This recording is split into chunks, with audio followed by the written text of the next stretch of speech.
कैसे हो बच्चों? आई होप आप सभी लोग ठीक होंगे।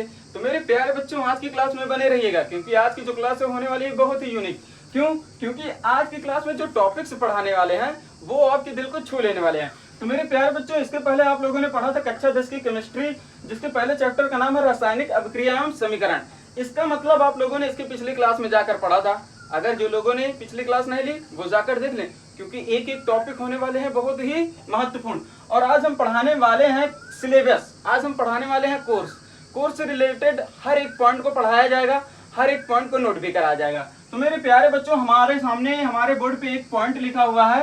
पहला पॉइंट है जो सिलेबस और कोर्स का पहला, तो लिखा है द्रव्य में होने वाले परिवर्तन। आखिर द्रव्य में कौन कौन से परिवर्तन होते हैं?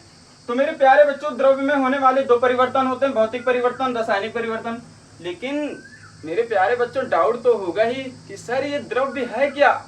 तो मेरे प्यारे बच्चों, द्रव्य को अगर साइंस की भाषा में बोला जाए तो इसे हम पदार्थ भी कह सकते हैं, हम लोग इसे पदार्थ भी कह सकते हैं। अब डाउट आया होगा कि सर पदार्थ क्या है यार, पदार्थ क्या है? तो मेरे प्यारे बच्चों, पदार्थ वे हैं जो स्थान घेरते हों, जिनमें कुछ आयतन होता है और जो द्रव्यमान हो, जिनमें द्रव्यमान हो।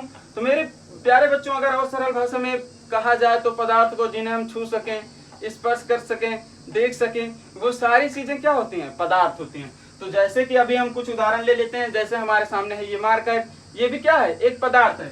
बोर्ड क्या है? ये भी एक पदार्थ है। क्यों? क्योंकि ये कुछ न कुछ स्थान भी घेरता है, कुछ न कुछ इसका द्रव्यमान भी होगा और कुछ न कुछ इसका आयतन भी होगा। तो ये सारी चीजें क्या होती हैं? पदार्थ। अर्थात हमारे आसपास जितनी भी चीजें दिखती हैं वो सारी चीजें पदार्थ होती हैं।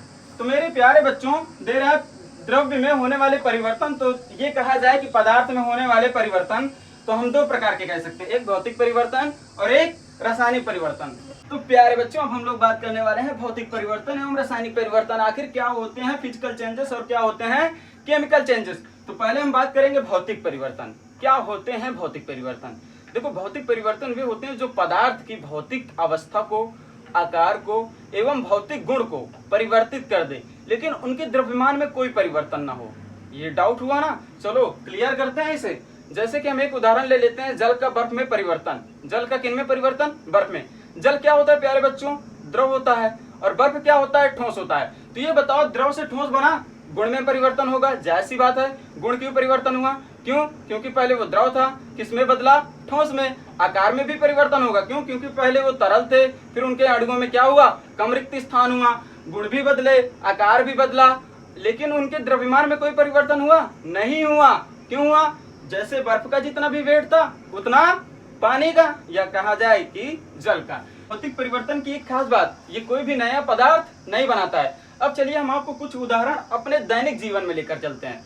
तो जैसे कि हमारे सामने एक ये कागज है, ये कैसा कागज है? प्लेन कागज है। चलो हम इसे कुछ इधर उधर कर देते हैं। ये लो, ये क्या हो गया? चेंज हुआ। चेंज का मतलब परिवर्तन हुआ। यही चीजें पढ़ना है हमें, कोई पदार्थ का चेंजेस ही पढ़ना है, द्रव्य में परिवर्तन पढ़ना है। दो ही प्रकार के होते हैं, या तो भौतिक या तो रासायनिक। अब इसमें दो ही प्रकार के गुण होंगे, या तो भौतिक हुआ होगा या तो रासायनिक। अब आप लोगों को ये डिसाइड करना है ये क्या होगा, भौतिक या रासायनिक। तो चलिए पहले हम भौतिक की बात करते हैं। ये पहले प्लेन था, टेढ़ा मेढ़ा हुआ, टेढ़ा मेढ़ा होने के बाद ये देखो फिर प्लेन हो गया। इसका मतलब इसके आकार में भी परिवर्तन हुआ, इसके गुण में भी परिवर्तन हुआ, लेकिन क्या हुआ?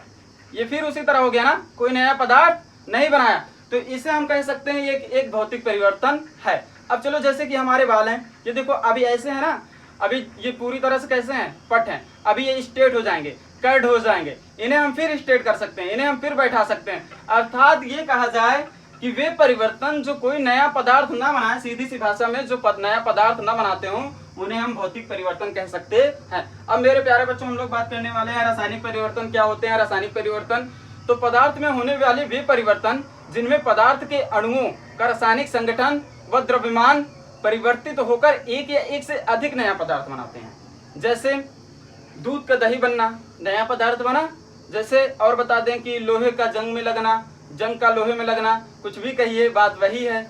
दहन, ये सारी चीजें किन में आती हैं? रासायनिक परिवर्तन में। अब आप लोगों के सामने ये नोट करा दिया जाए, जिससे कि आप फटाफट बच्चों इसे नोट कर लो। चलो ये रहा आपकी बोर्ड पे। तो प्यारे बच्चों, आज की क्लास में हमने जितने भी पॉइंट्स पढ़ाए थे वो सारे पॉइंट्स हो चुके हैं बोर्ड पे नोट। तो आप वीडियो को कुछ टाइम के लिए स्टॉप कर दीजिए, जिससे कि ये सारे पॉइंट्स को आप नोट कर सकें। तो मेरे प्यारे बच्चों, यही सिर्फ एक ऐसा मात्र चैनल है जो सिर्फ आपको पढ़ाता ही नहीं, सिर्फ सिखाता ही नहीं, आपकी नोट भी तैयार करवाता है। तो मेरे प्यारे बच्चों, आइए अब क्लास की ओर आगे बढ़ते हैं।